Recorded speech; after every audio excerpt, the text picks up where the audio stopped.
My father transferred the company to my younger brother, although he did nothing for it, and he stole my girlfriend and my position.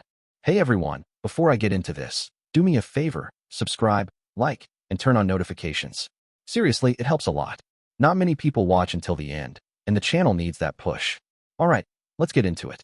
Hi Reddit, I don't even know how to start this because I'm still trying to wrap my head around everything. I feel like I've wasted 16 years of my life on something that was never really mine. I don't know if I was just blind to it, or if I knew all along and just refused to see it. But now, it's impossible to ignore. My name's Alex, I'm 35, and for the past 16 years, I've been working my ass off for my family's business, Roberts & Sons Plumbing. It's got sons in the name, but there's only one son actually doing the work, me. My younger brother, Lucas, is 32, but he's never lifted a damn wrench in his life. That doesn't stop my dad from treating him like some kind of golden boy, though. I grew up believing that one day, this company would be mine. My dad, William, built it from the ground up, and he always talked about legacy, about family, about how this business would stay in our name for generations. And I believed him. I put in the hours.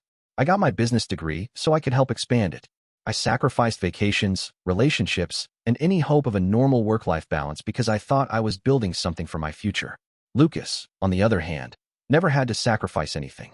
He barely finished high school, never bothered with college, and floated from one half-assed job to another before eventually just stopping. He'd show up at the office once in a while, usually to schmooze with my dad or use the company truck to impress whatever girl he was dating at the time. But work? Never. And my dad never pushed him to. Meanwhile, I was out there in the trenches, literally, fixing busted pipes at 2 in the morning, handling payroll, managing clients, making sure the business actually ran. For years, I told myself that my dad must see the difference. That deep down, he knew who was really keeping things together. That one day, all this effort would pay off, and I'd be the one running things officially. But recently, something happened that shattered that illusion completely. I was in my dad's office going over numbers when I saw a folder on his desk labeled Future Plans. I shouldn't have looked, I know that, but I did. Inside was a drafted legal document, a transfer of ownership, to Lucas. Not me, Lucas. I just sat there, staring at it, feeling like someone had punched me in the gut. 16 years of my life. 16 years of breaking my back, thinking I was working towards something. And it was never even an option.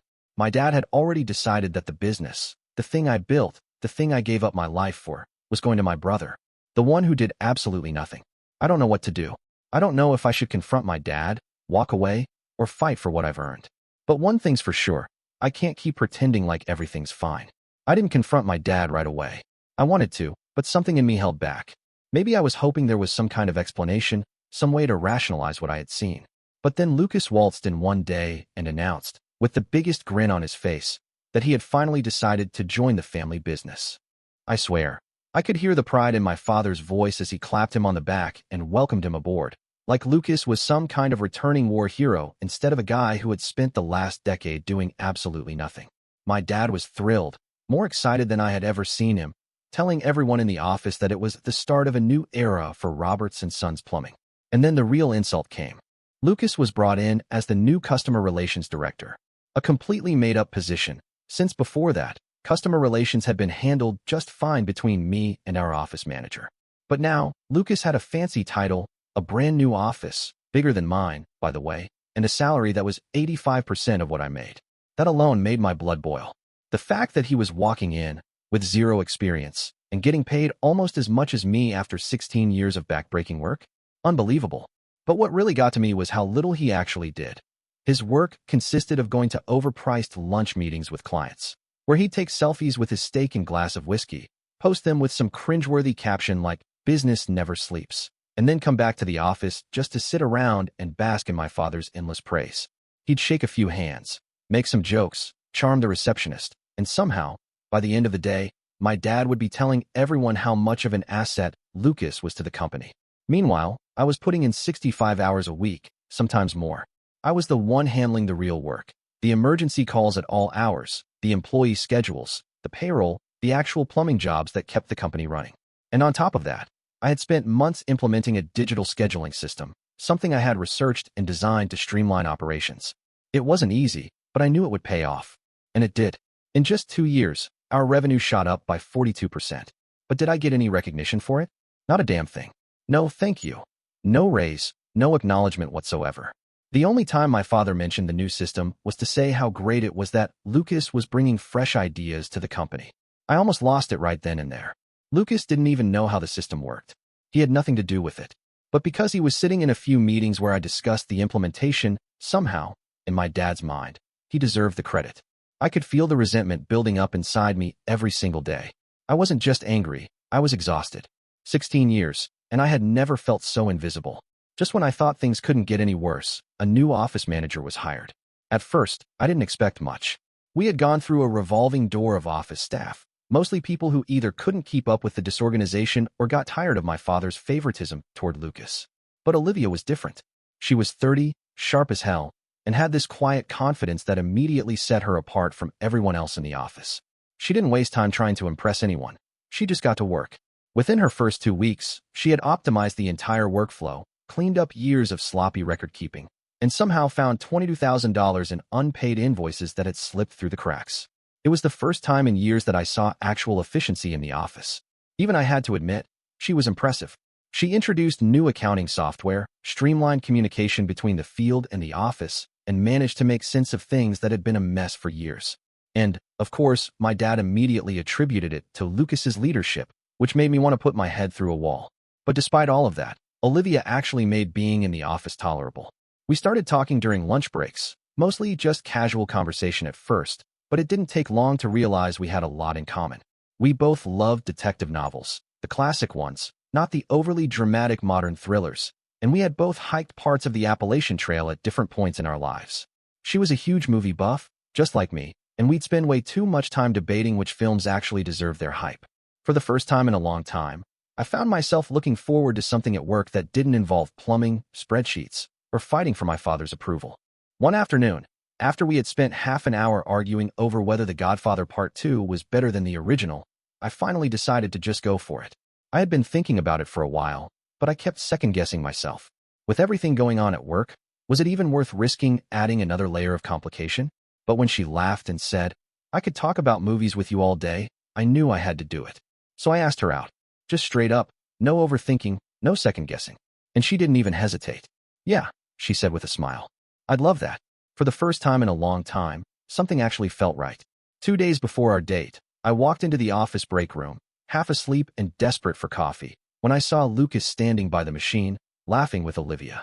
I stopped in my tracks, not because I expected anything, but because something about the way he was leaning in, flashing that smug grin of his, immediately set me on edge. He was holding up his phone, showing her some photos, and I caught a glimpse of them as I walked past. Pictures of him kayaking, shirtless, flexing just enough to make it look effortless. He was in full charm mode, the same routine I had seen him pull 100 times before with 100 different women. Olivia was smiling, but it wasn't the same kind of smile she had when we talked. This one looked polite, like she wasn't sure what to make of him yet. I told myself it was nothing, that I was overthinking things, that Olivia wasn't like the girls Lucas usually went after. But the uneasiness stayed with me for the rest of the day. That evening, I got the text. "Hey Alex, I'm really sorry, but something came up, and I won't be able to make it to dinner tomorrow. Hope we can reschedule soon." I stared at my phone, reading it over and over. It was polite, friendly, but something about it felt off. I didn't want to jump to conclusions, so I just replied with a simple, "No worries, let me know when you're free." But deep down, I had a bad feeling I already knew the answer. The confirmation came sooner than I expected. The next morning, I overheard 2 of the receptionists whispering near the front desk, giggling about how Lucas really knows how to sweep a girl off her feet. I wasn't even trying to eavesdrop, but then I heard the name Olivia, and my stomach dropped. Lucas had taken her to the same restaurant I had planned for our date. I could barely process it at first. I felt stupid for not seeing it coming. It was just like him. He saw something I had, something he never wanted until it was mine, and he decided to take it. I told myself it wasn't a big deal, that it was just one date, that Olivia was free to make her own choices. But that didn't stop the anger from creeping in, slow and steady, twisting itself into something I couldn't shake. Then, as if the situation wasn't bad enough, my mother, Linda, got involved.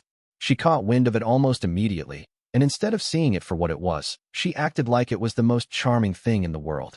"Oh, Alex, don't look so grumpy," she said over dinner that weekend, her voice dripping with amusement. "Lucas has always been so successful with women. He's just got that natural charisma." I nearly choked on my food. Natural charisma. That's what she called it. Not manipulation, not selfishness, not blatant disregard for anyone else's feelings. Just charisma. I didn't respond. I didn't trust myself to. Because if I started, I wouldn't stop. That night, I lay in bed staring at the ceiling, realizing that history had repeated itself yet again. It had never been about the business, or the work, or even respect. It had always been about Lucas. No matter what I did, no matter how hard I worked, he would always come first in their eyes. And for the first time in my life, I started to wonder if it was even worth fighting anymore. 6 months passed, and I did what I always did. I put my head down and worked. I told myself that none of it mattered, that Olivia had made her choice, that Lucas could keep playing his little games. I focused on the business, on making sure things ran smoothly despite the chaos my father and brother constantly created. And finally, after years of being overlooked, I got what I had been waiting for. My father called me into his office one afternoon and told me I was being promoted to senior operations manager. It was long overdue, but I didn't complain. It came with a 20% raise and, more importantly, a company vehicle, a brand new Ford F-250, fully equipped to handle all the tools and equipment I needed for the job. It wasn't just a truck. It was a sign that my father was finally recognizing my value, that all my hard work wasn't going unnoticed. For the first time in a long time, I allowed myself to feel good about something. That feeling didn't last. A week later, we had a family dinner at my parents' house. It was supposed to be a celebration. Lucas had proposed to Olivia, and my mother was practically glowing with excitement. I barely touched my food, forcing myself to sit there, listen, and act like it didn't bother me. But then my father stood up, clinked his glass, and made an announcement. As a wedding gift to Lucas, he said, smiling proudly, I'm giving him the new F-250. At first, I thought I misheard him. I actually turned to look at my mother, waiting for her to correct him, to tell him that wasn't right. But she just beamed at Lucas like it was the most natural thing in the world. I felt my hands clench into fists under the table. That truck is part of my promotion, I said, my voice dangerously calm. My father waved a hand dismissively. Don't be selfish, Alex. Your brother is starting a family. That was it. That was all he had to say. As if 16 years of my work meant nothing. As if I should have expected this. As if it was selfish to want the one thing I had actually earned. I didn't even realize I had stood up until I felt the chair scrape against the floor. My mother gasped, and Lucas just smirked, like he had been waiting for me to snap. Maybe he had. I looked at my father, really looked at him, and for the first time in my life, I saw him for what he was. He had never intended to hand me the business. He had never truly valued my work. I was nothing more than the reliable son, the one who would always be there, always sacrificing, always cleaning up the messes. But not anymore. Without another word, I turned and walked out of the house. And for the first time in my life, I had no intention of coming back. That night, I didn't sleep. I sat in my apartment, staring at the walls, replaying everything in my head. The promotion, the truck, my father's dismissive tone, my mother's blind admiration for Lucas, and Lucas himself, smirking like he had won some kind of game. By morning, my decision was made. I opened my laptop, pulled up my email, and typed out a simple resignation letter. No dramatic explanations, no long-winded speeches about fairness or betrayal. Just a short, direct message informing my father that, effective immediately, I was leaving Roberts & Sons Plumbing. I didn't even bother with a closing line. I hit send, shut my laptop, and for the first time in 16 years, I felt free. The fallout was immediate. By noon, my phone was blowing up. My father called 6 times in a row, each voicemail angrier than the last. My mother texted me a paragraph about how I was tearing the family apart, and how she didn't raise me to be so cruel. Lucas, of course, sent the most infuriating message of all. Dude, are you serious? I didn't respond to any of them. I updated my resume, sent out job applications, and within a week, I had interviews lined up. Turns out, 16 years of running a plumbing company, not just working for it, but actually keeping it alive, made me more than qualified for a management role elsewhere. And unlike my father, these companies actually recognized what I had to offer. I didn't know what the future looked like, but for the first time, it was mine to decide. And that was worth more than any promotion, any truck, or any so-called family legacy ever could be. A week after I quit, I had a new job. It didn't take long. My reputation in the industry was solid, and word had already gotten around that I had left Roberts & Sons Plumbing. Harrison Plumbing, one of our biggest competitors, reached out almost immediately. They had heard about the work I had done to modernize scheduling and boost revenue, and they wanted me on their team. The interview was short, almost just a formality. They knew what I could do, and they weren't interested in wasting time. By the end of the meeting, they offered me a position with a 30% higher salary than what I had made at my father's company. And then they hit me with something I never expected. If things went well, in 2 years, I would have the opportunity to become a co-owner. Not just an employee, not just another manager, but an actual stakeholder in the business. For the first time in my career, I wasn't just being used. I was being valued. And as if that wasn't satisfying enough, they handed me the keys to a brand new company truck, a Ford F-350, fully loaded, bigger and better than the one Lucas had stolen from me. I didn't need revenge. I had already won. But that didn't stop me from taking a slight detour on my way home from work one evening. I took my time driving past my parents' house, making sure the engine of my F-350 roared just a little louder than necessary. I didn't stop, didn't look to see if anyone was watching. I didn't need to. The satisfaction was already there. They had taken everything from me, my time, my effort, my belief in family loyalty. And I had walked away with something better, a future that belonged to me, and me alone. It didn't take long for Roberts and Sons Plumbing to start falling apart without me. I had spent 16 years keeping that company running, holding everything together while my father and Lucas took the credit. Now that I was gone, there was no one left to cover up their mistakes. The cracks started showing almost immediately. Customers who had worked with me for years began pulling their contracts, either following me to Harrison Plumbing or going elsewhere. Without me managing the scheduling system, orders got mixed up constantly. Plumbers were sent to the wrong locations, jobs were double-booked or completely forgotten, and frustrated clients started leaving bad reviews. Then came Lucas's biggest screw-up yet.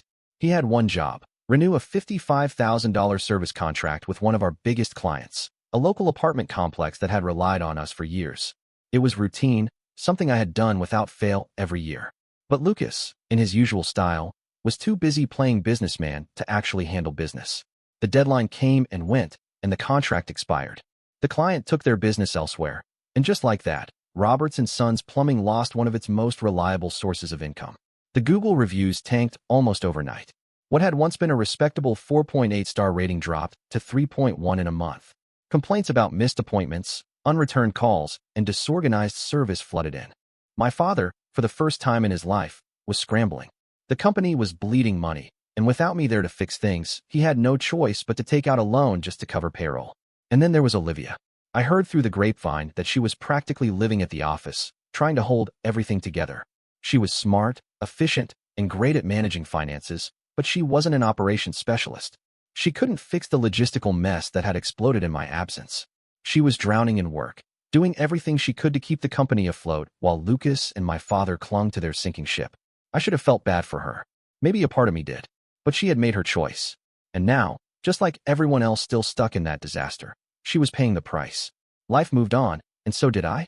At Harrison Plumbing, I was thriving. My work was appreciated, my ideas were implemented, and for the first time in my career, I wasn't stuck cleaning up someone else's mess. Outside of work, things were even better. That's when I met Claire. She was an architect, 32, sharp-minded, and refreshingly straightforward. No games, no manipulation, just a woman who knew what she wanted and went after it. We met through mutual friends at a weekend hiking trip, and from the start, conversation with her was effortless. She had a quick wit, a sharp sense of humor, and an adventurous spirit that made every moment with her exciting. We spent weekends hiking new trails, trying out restaurants, watching classic films, and laughing until our stomachs hurt. For the first time in years, I felt like I was actually living, not just grinding through life. She didn't care about my last name, my family's business, or the drama I had walked away from. She only cared about the person I was now, and for that, I was grateful. Then, one evening, I ran into Lucas and Olivia at the store. I barely recognized them at first. Lucas, who had always carried himself with cocky confidence, looked exhausted. There were dark circles under his eyes, and his usual smirk was nowhere to be seen. Olivia looked just as worn down, her hair pulled back hastily, her posture slouched in a way that screamed defeat. She saw me first, her eyes widening slightly before she sighed, almost like she had been expecting this moment. "Alex," she said, her voice quieter than I remembered. Lucas didn't say a word, just shifted uncomfortably and focused on the groceries in his cart. I waited, not offering anything first. Then Olivia let out a small, tired laugh, shaking her head. "Lucas has changed," she admitted. "The business isn't the same without you." I held her gaze for a moment before answering. "You made this choice yourself." She nodded slowly, like she knew there was nothing else to say. I didn't stay to chat. I didn't ask how things were going, because I already knew. Instead, I turned and walked away, back to Claire, back to the life I had built for myself. And for the first time in a long time, I didn't feel a single trace of regret. It happened on a Sunday. I was sitting on the porch with Claire, sipping coffee and enjoying the crisp morning air when my phone rang. I saw my mother's name on the screen and debated whether I should even answer. But something in me wanted to hear it, to finally close whatever door she thought was still open. Her voice was shaky, not with anger this time, but desperation. "Alex," she started, skipping the pleasantries. "Your father is having a hard time. The business is collapsing. We need you to come back." For years, I would have felt guilty. For years, I would have dropped everything and run back, believing it was my responsibility to fix what they had broken. But not this time. I took a slow breath, letting the silence stretch between us before answering, my voice calm and steady. "I'm busy every Sunday." She didn't know what to say to that. Maybe she expected me to yell, to argue, to demand an apology. But I didn't need any of that anymore. Claire, who had been listening from her seat beside me, grinned and shook her head. "Do you want me to tell you I told you so?" I just smiled, setting my phone down without another word. For the first time in my life, I was free, and I had no intention of ever looking back. A few months after leaving my family's business behind, just when I thought my past was finally dead and buried, I heard a knock at my door. It was late, just past 10, and Claire was in the kitchen cleaning up after dinner. I wasn't expecting anyone, so when I opened the door and saw two cops standing there, my stomach dropped. "Alex Roberts?" one of them asked, his expression unreadable. "Yeah," I said slowly, already on edge. "We need to ask you some questions," the officer continued. "Mind stepping outside?" I didn't move. Something felt off. "What's this about?" The second cop exchanged a glance with his partner. "We received an anonymous tip about possible drug possession in your vehicle. Do you mind if we take a look?" I actually laughed. Not because it was funny, but because it was so damn ridiculous. "You think I have drugs in my truck?" The officers didn't react, just stood there waiting. I had nothing to hide, so I grabbed my keys and walked with them to my Ford F-350. One of them opened the driver's side door while the other circled around to the passenger side. I stood there, arms crossed, watching as they searched through the center console, under the seats, and finally, the glove compartment. That's when everything changed. One of the officers pulled out a small plastic bag filled with something I immediately recognized, but had never seen in my life. Cocaine. For a second, I could barely think, my brain struggling to catch up to what I was looking at. My heart pounded in my ears as both officers turned to me, their hands instinctively moving toward their belts. "Care to explain this?" the first one asked. I took a step back, shaking my head. "That's not mine. I've never seen that before in my life." The second officer didn't look convinced. "Then how did it get in your truck?" That was the moment it hit me. This wasn't an accident. This wasn't some random mistake. This was a setup. The anonymous tip. The drugs appearing out of nowhere. Someone wanted me taken down. And there were only two people who would go this far. Lucas, who was panicking as the business fell apart, desperate to get rid of me once and for all. Or my father, who had never been able to accept that I had walked away. I clenched my fists, forcing myself to stay calm. I don't know how it got there, but I do know this: someone planted it. The officers exchanged another glance, clearly not sure what to make of me. One of them exhaled sharply. "We're going to need you to come down to the station for questioning." As they led me to the squad car, I kept my expression blank, but inside, my blood was boiling. Whoever had done this thought they could bury me. They had no idea who they were messing with. I wasn't about to let my life be ruined by a setup. The moment I was released from questioning, I called my boss at Harrison Plumbing. He had been in the industry for years, had seen more than his fair share of dirty business tactics, and knew exactly what kind of people I was dealing with. Without hesitation, he connected me with one of the best lawyers in the state. Within 24 hours, I had legal representation that made it clear I wasn't going down without a fight. My lawyer wasted no time digging into the case, and it didn't take long for the cracks in the setup to show. The so-called anonymous tip had conveniently come just days after Lucas and my father had hit rock bottom with the business. Even more suspicious, the drugs were only found after someone from Roberts & Sons Plumbing had access to my truck. But the real turning point came when my lawyer requested surveillance footage from the parking lot where I usually left my truck during work hours. There it was, clear as day, grainy but undeniable footage of a man I didn't recognize rummaging through my pickup truck. He had waited until the lot was nearly empty, approached my vehicle carefully, and after a few minutes of searching, slipped something into the glove compartment before casually walking away. It was all the proof we needed. The trial stretched on for weeks, but my lawyer tore the case apart piece by piece. The cops had no hard evidence linking the drugs to me beyond the anonymous tip, and once the surveillance footage was presented, it became clear that this was a deliberate setup. The charges against me collapsed. But the best part? The man caught on camera, the one who had planted the drugs, was now under investigation for perjury and tampering with evidence. And once the authorities started pressing him, I knew exactly whose name he was going to give up. Lucas. Or my father. Maybe both. Whoever had tried to take me down had just made the biggest mistake of their lives. It didn't take long for the truth to come out. Lucas had done it. The man caught on the surveillance footage, one of Lucas's drinking buddies, a guy with a history of petty crime, finally cracked under pressure. Faced with charges of tampering with evidence, he cut a deal, handing over text messages and call logs that linked everything back to Lucas. Lucas had been terrified that I was doing too well without them, that my success at Harrison Plumbing would keep proving to everyone, including their clients and former employees, that I had been the real backbone of Roberts and Sons all along. He couldn't stand the idea that I had walked away and come out ahead while he was drowning in failure. So, in true Lucas fashion, he took the coward's way out and tried to get rid of me. The moment the evidence was presented, Lucas folded like a cheap suit. He pleaded guilty, hoping for leniency, but there was no escaping the consequences. He received a suspended sentence and a hefty fine, which only made the financial situation at Roberts and Sons Plumbing even worse. My father tried to cover for him, of course. He did everything he could to minimize the damage, even tried spinning some ridiculous narrative about how Lucas had been misled and just made a mistake. But it was no use. The truth was out, and no amount of damage control could change the fact that his golden son was now a convicted criminal. I had won the case. My name was cleared. But the real victory wasn't in the courtroom. It was in watching everything they had done come crashing down around them. With the business already in shambles, this was the final nail in the coffin. Clients pulled out, employees jumped ship, and within months, Roberts and Sons Plumbing officially declared bankruptcy. The company couldn't survive the financial strain, the legal fees, and most of all, the complete loss of trust from the industry. Everything my father had tried to protect, everything he had chosen Lucas over me for, was gone. And the best part? I didn't have to lift a finger to make it happen. They had destroyed themselves. Justice was finally served. My name was completely cleared, and on top of that, the court ruled in my favor for non-pecuniary damages. The false accusations, the legal battle, the stress, it had all taken a toll, and now, Lucas had to pay for what he had done.